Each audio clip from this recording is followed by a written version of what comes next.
తెలంగాణను నిలువునా దోచుకున్న కేసీఆర్ను ప్రజలు సరైన సమయంలో గద్దెదించారని BSP Telangana chief RS Praveen Kumar అన్నారు. నాగర్ కర్నూల్ జిల్లాలో పర్యటించిన ఆయన అంబేద్కర్ విగ్రహానికి పూలమాల వేసి నివాళులర్పించారు.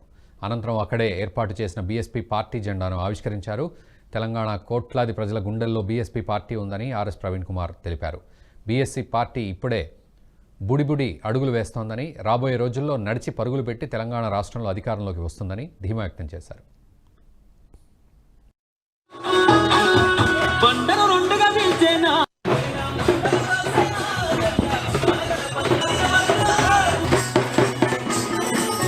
లేకపోవచ్చు కానీ తెలంగాణలో ఉండే ప్రతి పల్లెలో ప్రతి బిడ్డ గుండెల్లో బహుజన్ సమాజ్ పార్టీ ఉంటది. రాబోయే రోజుల్లో తప్పకుండా తెలంగాణలోకి అధికారంలోకి వస్తుంది. ఈరోజు అధికారంలో ఉన్న కాంగ్రెస్ పార్టీ లాగా, లేకపోతే బీఆర్ఎస్ పార్టీ లాగా, బీజేపీ లాగా మనం కోట్లకు కోట్ల డబ్బులు ఇచ్చే పరిస్థితి మనకు లేకపోవచ్చు. కానీ రేపు తెలంగాణలో ఉండే బహుజన బిడ్డల ఇళ్లలో, పేద ప్రజల ఇళ్లలోకి కోట్ల రూపాయలు తీసుకొచ్చే ఏకైక పార్టీ బహుజన్ సమాజ్ పార్టీ. మిత్రులారా, అందుకని తెలంగాణలో ప్రజలు గుండెల్లో పెట్టుకున్నారు.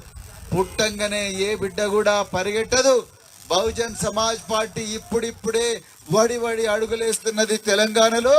తప్పకుండా రాబోయే రోజుల్లో నడక నేర్చుకొని పరిగెట్టుకుంటూ మరి అధికార పీఠాన్ని హస్తగతం చేసుకుంటది బహుజన్ సమాజ్ పార్టీ. లేకపోవచ్చు కానీ ఈ వీడియో మీకు నచ్చినట్టయితే లైక్ చేయండి, 10 మందికి షేర్ చేయండి. అలాగే కామెంట్ల రూపంలో మీ అభిప్రాయాలను మాతో పంచుకోండి. Nationalist hub group of channels ను సబ్స్క్రైబ్ చేసుకుని తెలుగునాట జాతీయవాద జర్నలిజాన్ని ప్రోత్సహించండి. ఈ వీడియో కింద ఉన్న బెల్ ఐకాన్ పై క్లిక్ చేయడం మర్చిపోవద్దు.